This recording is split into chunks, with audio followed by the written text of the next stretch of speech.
People often worry about and are fearful of the trials of God, yet at all times they are living in Satan's snare. And they're living in perilous territory, in which they're attacked and abused by Satan, yet they know not fear and are unperturbed. What is going on? What is going on?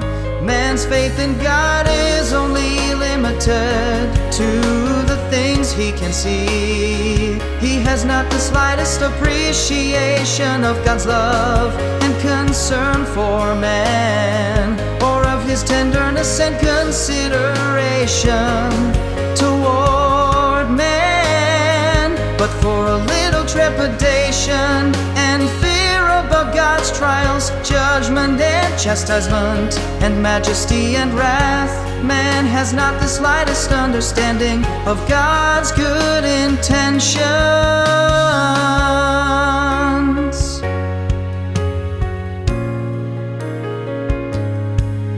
At the mention of trials, people feel as if God has ulterior motives, and some even believe that God harbors evil designs.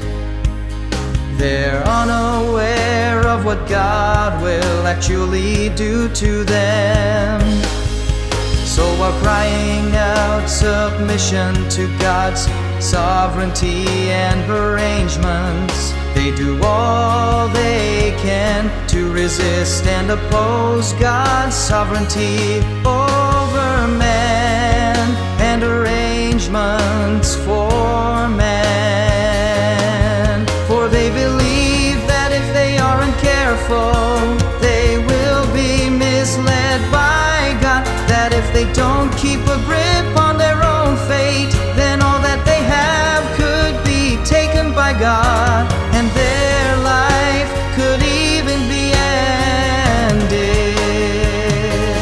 Man is in Satan's camp, but he never worries about being abused by Satan, and he's abused by Satan but never fears being taken captive by Satan. He keeps saying that he accepts God's salvation, yet has never trusted in God or believed that God will truly save men from the claws of Satan. If, like Job, man can submit to God's orchestrations and arrangements, and can give his entire being to God's hands, won't man's end be like Job's, the receipt of God's blessings? If man can accept and submit to God's sovereignty, what is there to